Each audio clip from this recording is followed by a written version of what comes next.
My name is Rachel. I'm just your average sophomore in college. My dad runs a hospital. My mom is a stay-at-home mom, and my younger brother and sister go to different high schools. So, yeah, we're better off than most families, and I think that's a good thing. But even so, our family dynamics are far from ideal. I'll be home late again today. My dad says this as he grabs his bag and puts on his shoes. My mom replies, watching him go, "All right, be careful." But dad leaves without even looking at mom's face. This scene has become so routine that none of us, my siblings or me, feel anything anymore. Dad, who seems to live for his work, rarely pays attention to home life. He hardly ever attended school events when I was younger, so we have all kind of given up on him. And I think his attitude has been hard on Mom. "Mom, I'm heading out too." "Okay, be careful." Yeah, I leave the house as usual. And once I'm out, I feel a slight sense of relief. I'm aware that I might start treating Mom coldly, just like Dad does, especially since Mom tends to worry about me a bit too much. I never felt this way in middle or high school, but since starting college, I have noticed it more. If I'm a bit late coming home from club activities or dinner with friends, or if she can't reach me while I'm at work, she becomes hysterical and blames me. It seems a bit excessive, but maybe Dad's coldness is the reason she's like this, and then one day, tragedy struck our family. "Oh, doctor, are you okay? Hold on." Dad collapsed suddenly at work. He was examined immediately and had to be admitted to his own hospital. Apparently, it was a temporary episode caused by overwork. Thankfully, with proper rest, he'll be fine. Seeing Dad lying there with his eyes closed, I felt a bit scared. It's not that I didn't believe the attending physician. I understood the diagnosis because Dad is always busy. As we all knew, he was too busy even to look at us. Our family should have known that. But still, when a family member collapses, it's natural to worry. And I think Mom felt the same way. She's been going to the hospital every night since Dad collapsed. Oh, Rachel, you're home early today. Yeah, one of my classes got canceled. I see, your dad was awake just a moment ago, but he's asleep again. Mom says this with a gentle look on her face, but I can see she's clearly exhausted. It's no wonder with all the housework and hospital visits. Why don't you go home and rest, Mom? I can stay with Dad. We have leftovers for dinner, so you don't have to worry about that. When I say this, Mom looks a bit surprised and then nods in agreement. Really? Then maybe I will. Thank you. As she says this, Mom stands up from her chair and reaches for the door to leave the hospital room. But before opening it, she turns back to me and says, "Rachel, make sure you come home before it gets too late." "Okay, I will." With a slight smile, Mom nods and quickly opens the door so as not to wake Dad, then leaves the room. Mom's really tired, isn't she? I murmur to myself as I sit in the chair Mom was just in, looking at Dad's sleeping face. I never knew he looked like this when he sleeps. But that's understandable. I have never known any other version of Dad than the workaholic who's always busy. When I get home, surprisingly, my sister Natalie is already there. "Hey sis, you just got home?" "Yeah, what about you, Natalie? No club activities today?" "Nope, we had a practice match yesterday, so dinner or shower first?" Natalie asks, twirling around in her petite frame. Seeing my cute sister, I feel a bit relieved and say with a small smile, "Let's go with dinner first. Have you eaten yet?" "Yeah, I already ate. Christian is probably still studying at school. He should be back soon, though." It's exactly 7 p.m. My brother Christian will probably be home around 7:30 at the earliest. "All right, change into your loungewear and come to the living room. I've prepared my special menu for today." "Didn't we have leftovers from yesterday?" "Yeah, but it felt a bit bland, so I made some salad and soup too." The table is set with yesterday's leftovers along with freshly made salad and soup. "Thanks, Natalie. It's delicious," I say with a slightly relaxed tone. Natalie washes the dishes with a slightly shy smile. "Where's Mom?" "She already went to bed. Didn't even have dinner. Is she not feeling well?" "I don't know. She was already asleep in her room when I got home, and there were no dinner dishes, so I guess she didn't eat. She must be really tired." I see. I murmur, looking down at my dinner, searching for the right words. Then Natalie speaks up with a somewhat serious tone. Hey sis? Yeah, what's up? Don't you think Mom's been acting a bit strange lately? Do you think so? As I'm about to continue, Natalie, who has finished washing the dishes, sits down and says, she is visiting Dad way too much. I get that she's worried, but he collapsed from overwork. She doesn't have to go every day. Isn't that a bit excessive? Well, that's just Mom being overly concerned, I start to say, searching for the right words to follow, but Natalie interrupts.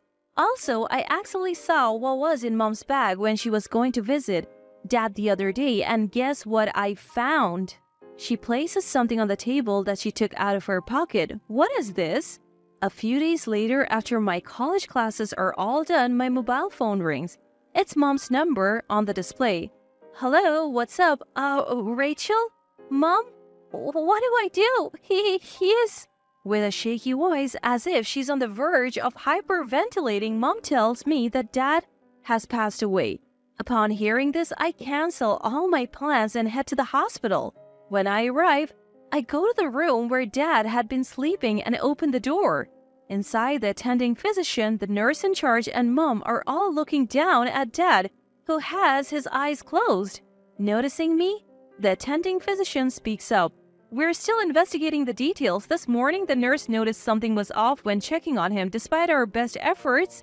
As he says this, both the attending physician and the nurse bow their heads to Mom and me, tears in their eyes. Hearing these words, Mom clings to Dad's lifeless body, crying. I just keep looking at Dad's face, which looks as peaceful as if he's sleeping. After a while, my sister and brother arrive. Both seem too shocked to speak or cry, listening to the doctor's explanation with a surprisingly calm demeanor. At the funeral that soon follows, a variety of people, including Dad's relatives, attend. I'm surprised at how many people show up, likely because Dad had been the director of the hospital. It feels like all these people had been a part of Dad's life. Sometime after the funeral, several of Dad's colleagues, a lawyer, and some relatives visit our home to discuss the inheritance. I happen to be home because my college classes are canceled, so although I'm not keen on it, I join Mom for the discussion. The conversation is very subdued, mainly focusing on legal matters regarding the inheritance. In this solemn atmosphere, Mom says, "My husband passed away peacefully. We will use his inheritance wisely." The room falls silent for a moment, but then all of Dad's colleagues burst into inappropriate laughter. Both Mom and I are at a loss for words. After the laughter, one of the colleagues says, "I apologize for the laughter. It's just that what you said was so absurd, it made me laugh in indignation."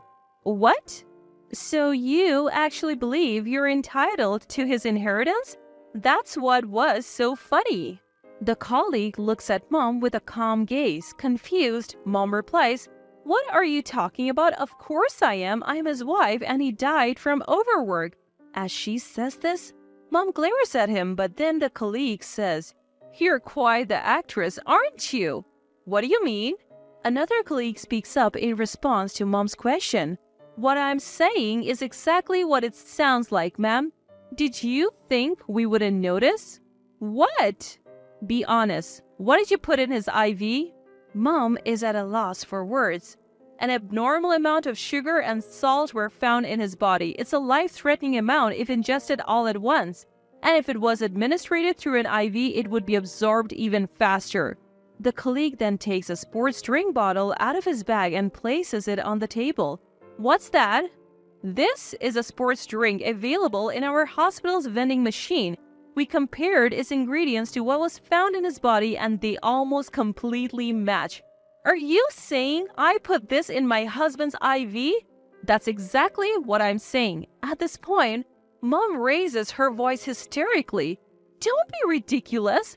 Do you have any proof that I did such a thing?" "We do have proof." The colleague places a plastic syringe next to the bottle. "Huh?" "This syringe was found in the waiting room's trash can, along with the bottle, on the morning he passed away. But we, medical professionals, would never dispose of a used syringe in a regular trash can. He glares at Mom and continues, "Your fingerprints and the sport drink's ingredients were found on the syringe, and your fingerprints were also found on his IV. So you definitely tampered with it."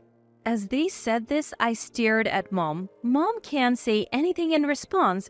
Her silence is an admission of guilt. That day, Mom is taken away by the police. A few days later, I visit someone. "Rachel, are you sure about this?" "Yes, thank you for everything." I bow deeply to the colleague. I was the one who tipped him off about the syringe. He had carefully investigated everything after the funeral. "If it weren't for the janitor telling me about the syringe, I wouldn't have known either, but I feel guilty for taking your mother away from you. It's okay. The mom at that time was no longer our mom." I bow again. I could only think of Mom, who had shed fake tears at the funeral, as a stranger now. Later, I visited Mom once to ask her why she did it. Then Mom, "It's obvious. If everything had gone as planned, all his inheritance would have been mine. I have been enduring and pretending all this time." Muttering to herself, Mom was clearly unhinged. Seeing her like this confirmed that her tears, words, and actions had all been lies. I realized she could never be part of the family again. Now, my siblings and I are living with our paternal grandfather. I hope to have a real family this time.